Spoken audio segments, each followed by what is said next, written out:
2 अक्टूबर 1904 देश के बहुत प्यारे लाल यानी लाल बहादुर शास्त्री जी का जन्म दिवस। गांधीवादी मूल्यों और देशभक्ति के वातावरण में पले बढ़े शास्त्री जी मात्र 17 वर्ष की आयु में गांधी जी के असहयोग आंदोलन में कूद पड़े। ब्रिटिश हुकूमत के स्कूल से नाम कटाकर 1925 में काशी विद्यापीठ से ग्रेजुएशन करने वाले लाल बहादुर ने शास्त्री की उपाधि अपनी मेहनत से अर्जित की, जो आगे चलकर उनकी पहचान बन गई। 1928 में गांधी जी के आह्वान पर कांग्रेस के सक्रिय सदस्य बने शास्त्री जी ने आजादी की लड़ाई में 7.5 साल जेल में बिताए।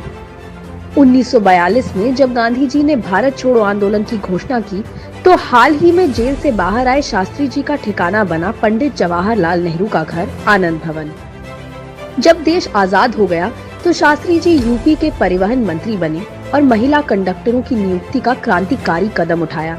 1951 में शास्त्री जी को अखिल भारतीय कांग्रेस कमेटी का राष्ट्रीय महासचिव बनाया गया और 1952 में वो देश के रेल मंत्री बने, जिन्होंने आगे चलकर एक रेल दुर्घटना के चलते इस्तीफा देकर मानवता की मिसाल पेश की, जिसे नेहरू जी ने अस्वीकार कर दिया।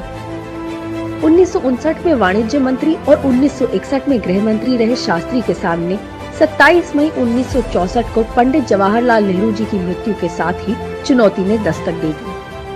मगर भारत का ये लाल चुनौती से घबराया नहीं और 11 जून 1964 को ही भारत के प्रधानमंत्री के रूप में ये कहते हुए शास्त्री जी ने अपने इरादे साफ कर दिए कि हमारा रास्ता सीधा और स्पष्ट है, सभी के लिए स्वतंत्रता और समृद्धि के साथ एक समाजवादी लोकतंत्र का निर्माण और सभी देशों के साथ दोस्ती के जरिए विश्व शांति की कामना।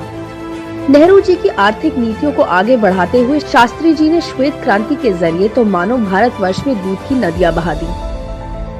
अमूल डेयरी उसी श्वेत क्रांति की देन है।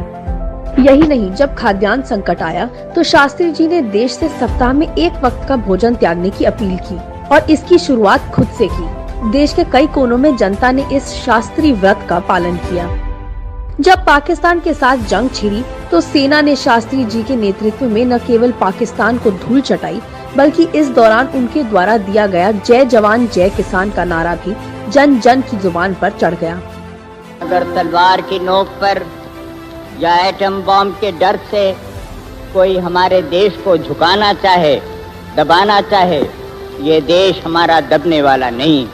एफसीआई हरित क्रांति को प्रोत्साहित करने वाले शास्त्री जी की ही देन है, जिसको आज की सरकार अप्रासंगिक करने पर तुली हुई है।